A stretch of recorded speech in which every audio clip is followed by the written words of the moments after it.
우리는 지금 이 순간 정지해 있다고 느낍니다. 의자에 앉아 있다면, 몸이 움직이지 않고 스마트폰을 들고 있다면 화면 속 글자도 제자리에 머물러 보입니다. 하지만 정말 정지해 있는 걸까요? 사실 지구는 지금도 시속 약 1670km로 자전하고 있고 태양 주위를 시속 약 10만 km로 공전하고 있으며 태양계 전체는 은하 중심을 향해 시속 80만 km 이상의 속도로 회전 중입니다. 그렇다면 우리는 언제, 어디에 대해서 멈춰 있다고 말할 수 있을까요? 이 질문은 속도의 개념을 이해하기 위한 출발점입니다. 속도는 단순히 움직이는 빠르기를 말하는 것이 아닙니다. 그것은 누구에 대해 어디에서 본다면이라는 조건이 따라붙는 상대적인 개념입니다.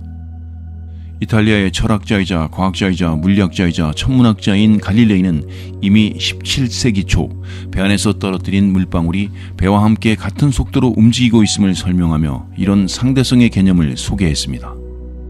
그리고 잉글랜드의 수학자이자 물리학자이자 천문학자인 아이작 뉴턴은 이를 발전시켜 정지와 운동은 관찰자의 기준에 따라 다르다는 이른바 관성의 법칙을 제시했습니다.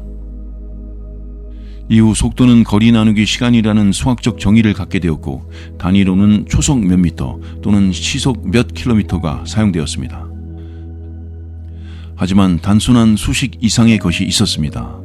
사람은 말 위에서 바람을 느끼며 달리는 마차의 흔들림을 통해 또는 뜀박질 후에 느껴지는 심장의 고동으로 속도를 감각적으로 인식해 왔습니다.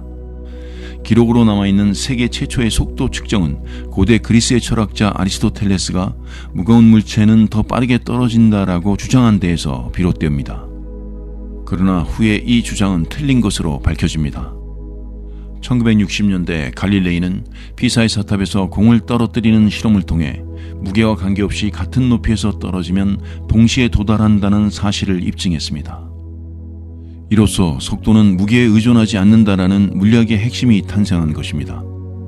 정지와 운동 그리고 속도의 개념은 단순한 철학적 사석에서 벗어나 실험과 수치로 설명할 수 있는 과학이 되었습니다. 하지만 여전히 한 가지 중요한 조건이 남아 있었습니다. 누구를 기준으로 속도를 측정하느냐, 즉 기준계입니다. 정지하고 있는 듯한 기차역 플랫폼과 달려가는 기차 안에서 같은 물체의 운동은 전혀 다르게 보일 수 있습니다. 기차 안에서 공을 위로 던지면 수직으로 올라갔다 내려오지만 플랫폼 위 사람의 눈에는 곡선 궤적을 그리는 것처럼 보입니다. 같은 운동이지만 서로 다른 관찰자의 기준에 따라 다르게 해석되는 것입니다. 이 개념은 훗날 아인슈타인의 상대성 이론으로 이어지며 우리가 알고 있던 절대적 정지라는 개념을 완전히 무너뜨립니다.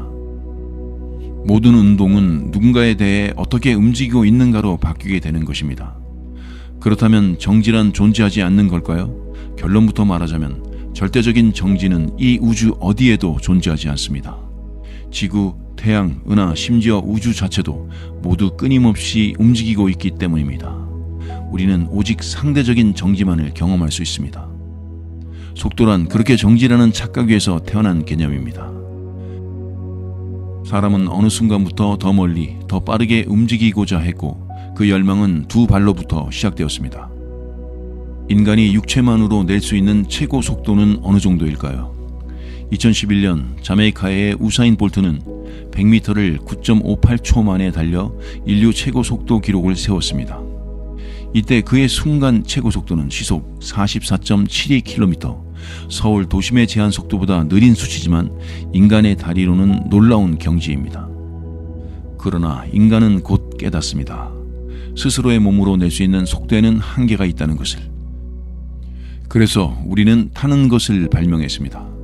말에 오르고 수레를 만들고 바퀴를 단 도구를 끌기 시작하면서 인간은 동물보다 느린 존재에서 이동의 주도권을 손에 쥐게 됩니다. 기원전 4000년경 메소포타미아 지역에서 바퀴가 발명되었을 때 수레의 속도는 시속 68km에 불과했습니다. 그러나 바퀴는 혁명이었습니다. 수레는 말과 연결되었고 마차가 되었으며 결국 운송과 전쟁의 개념까지 바꾸어 놓았습니다. 속도는 단순히 움직임의 문제가 아니었습니다.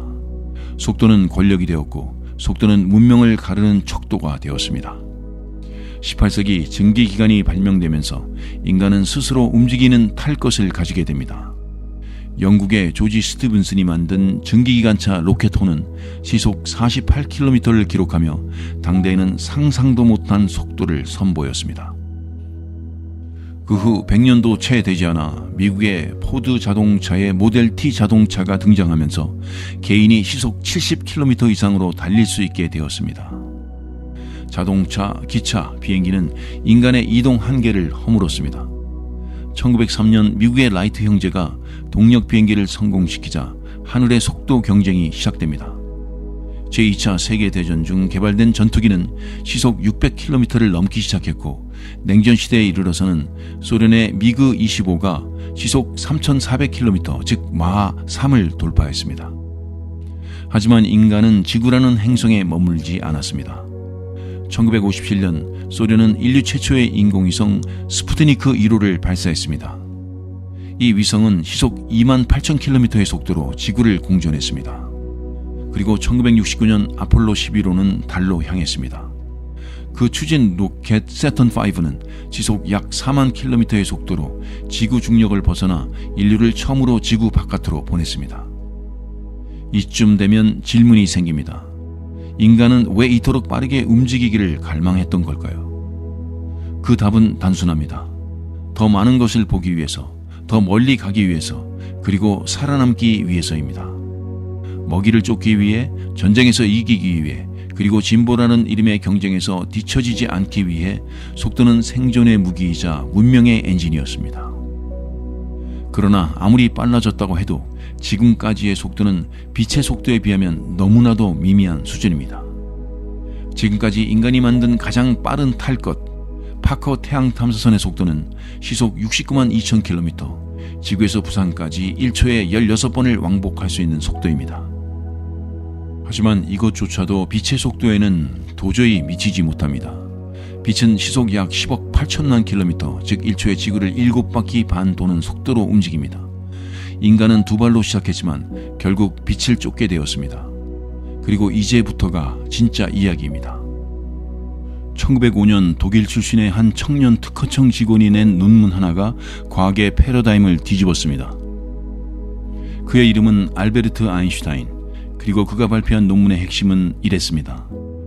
빛의 속도는 누구에게서나 항상 같다. 이 단순한 문장은 고전 물리학의 기둥을 흔들었습니다. 빛보다 빠른 것이 없다는 전제가 모든 운동의 법칙을 다시 쓰게 된 것입니다. 빛의 속도는 단지 빠른 것이 아니라 절대적인 상한선입니다. 아무리 힘을 가해도 어떤 물체도 이 속도를 초과할 수 없습니다. 왜 그럴까요? 아인슈타인의 특수 상대성 이론은 이 질문에 정면으로 답합니다. 이 이론에 따르면 물체가 빠르게 움직일수록 시간은 느려지고 질량은 증가하며 결국 빛의 속도에 가까워질수록 무한한 에너지가 필요하게 됩니다.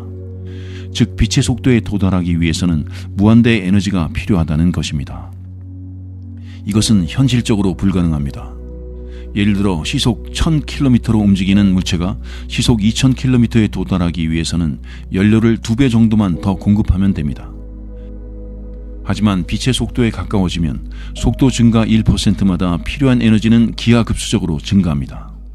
빛의 속도의 99.9999%에 도달하려면 상상할 수 없는 에너지가 요구됩니다.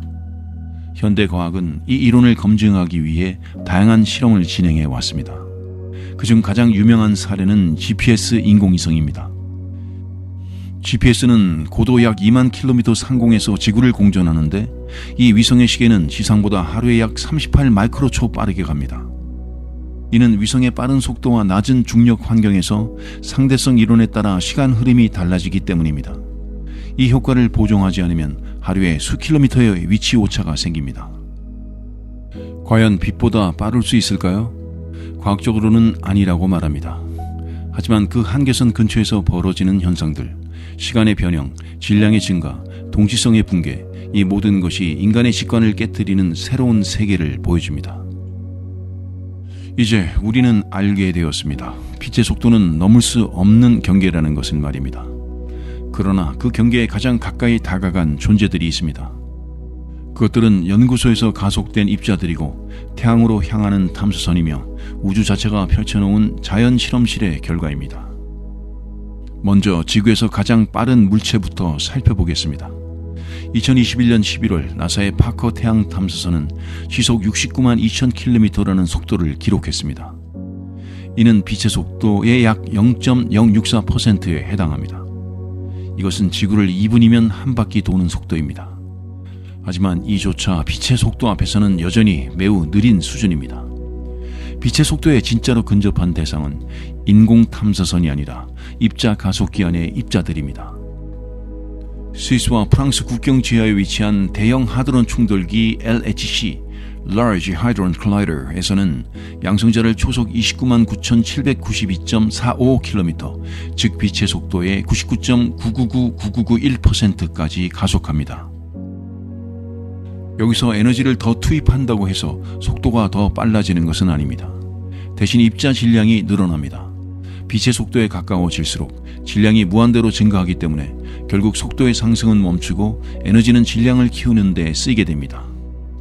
이 현상은 단순히 실험실 안의 일이 아닙니다. 자연은 이미 우리보다 먼저 이 실험을 반복해 왔습니다. 우주에는 이른바 우주에서 날아온 입자인 우주선, Cosmic Ray이라는 입자들이 존재합니다. 이들은 초신성 폭발이나 블랙홀 근처에서 방출된 고에너지 입자들로 지구 대기에 들어올 때의 속도는 빛의 속도에서 0.000000001%밖에 차이가 나지 않을 정도입니다. 이러한 입자들은 지구의 상공에서 아르곤 원자와 충돌하여 대기권에 입자 샤워를 일으키며 그 존재를 간접적으로 감지할 수 있습니다. 이처럼 인간의 기술은 실험실에서, 자연은 우주 전역에서 빛의 속도 근처에 존재하는 입자들을 다루며 이론이 아닌 형상으로 그 경계를 증명해 보이고 있습니다. 그렇다면 빛의 속도를 넘어서기 위한 이론적 아이디어는 존재할까요? 몇몇 과학자들은 워프 드라이브라는 개념을 제안했습니다. 1994년 멕시코의 물리학자 미겔 아쿠비에레는 공간 자체를 수축하고 팽창시키면 물체는 빛보다 빠르게 이동할 수 있다는 수식을 발표했습니다. 이는 워프 버블이라고 불리며 공간을 접는 방식으로 빛보다 빠르게 도달할 수 있다는 아이디어입니다. 하지만 이를 실현하려면 현재 알려진 물리 법칙을 벗어난 음의 질량이나 이상 물질이 필요하며 지금까지 그 어떤 증거도 발견된 바 없습니다. 또한 어떤 이론은 웜홀이나 타키온과 같은 가상의 존재를 통해 빛보다 빠른 통로를 상상합니다. 그러나 이 역시 어디까지나 수학적 가능성일 뿐이며 관측이나 실험으로 검증된 적은 없습니다. 결국 인간은 빛의 속도 자체를 넘기보다는 그 속도로 정보를 어떻게 전달할 수 있는지, 그 속도에 가까워질 때 어떤 물리적 변화가 나타나는지, 그리고 그 경계 안에서 무엇을 할 수 있는지를 고민하고 있습니다. 인류는 수천 년 동안 더 빨리 움직이기 위해 몸을 던져왔습니다. 두 발로 시작했던 속도의 여정은 증기기관, 자동차, 그리고 로켓을 거쳐 지금은 빛의 속도의 0.064%까지 도달했습니다. 하지만 그 끝에는 절대 넘을 수 없는 벽, 바로 빛의 속도가 서 있습니다. 빛은 단순한 이동 속도가 아닙니다. 모든 원인은 이 속도보다 빨리 결과를 낳을 수 없고 어떤 사건도 이 속도 이상으로 퍼질 수 없습니다. 우리는 어떤 메시지도 어떤 영향력도 이 속도를 초과하여 전달할 수 없습니다. 이것이 바로 인과율이 지켜지는 세계의 법칙입니다. 예를 들어 지구에서 화성까지 평균거리 약 2억 2천만 킬로미터, 빛조차 이 거리를 건너려면 약 12분이 걸립니다. 즉 우리가 지금 보고 있는 화성은 12분 전의 모습입니다. 거리는 단순한 간격이 아니라 정보의 지연이며 시공간의 장벽입니다. 우리는 결코 지금을 보지 못합니다. 지금 보고 있는 별, 지금 도달한 신호, 지금 받아들인 관측, 그 모든 것은 과거의 정보입니다. 그리고 이 한계를 만든 것이 바로 빛의 속도입니다. 그래서 과학자들은 물리학을 정보의 과학이라고 부릅니다. 속도란 곧 정보가 도달할 수 있는 한계이고 이 한계 안에서만 우리는 예측하고 조작하고 이해할 수 있습니다. 빛보다 빠르게 정보를 전달할 수 있다면 우리는 미래를 알 수 있을지도 모릅니다. 그러나 그 순간 인간은 무너지고 우주는 혼돈에 빠질 것입니다. 그래서 자연은 이 경계를 철저히 지키고 있습니다. 그렇다면 우리는 어디로 가는 걸까요? 이제 속도는 더 이상 움직임의 문제가 아닙니다. 속도는 정보를 이해하는 방식, 시간과 공간을 인식하는 틀, 그리고 우리가 존재를 해석하는 도구가 되었습니다. 빛의 속도는 인간이 한계를 보여주는 동시에 우리가 가진 가장 강력한 열망의 지점이기도 합니다. 넘을 수 없다는 것을 알면서도 그 벽 끝까지 도달하려는 인간의 시도는 멈추지 않습니다. 가속기를 만들고 탐사선을 쏘고 중력파를 감지하며 우리는 그 경계를 끊임없이 두드립니다. 그 여정의 끝에는 어떤 답이 있을까요? 어쩌면 속도를 향한 이 모든 질문은 결국 한 가지로 귀결됩니다. 우리는 얼마나 멀리, 얼마나 빠르게, 그리고 얼마나 정확하게 이 우주를 이해할 수 있는가? 빛의 속도는 그 물음에 대한 첫 번째이자 마지막 좌표입니다. 그 속도를 기준으로 우리는 과거를 보고 있고 미래를 추측하며 지금을 받아들이고 있습니다. 그리고 그 지금도 사실 이미 지나가 버린 순간입니다.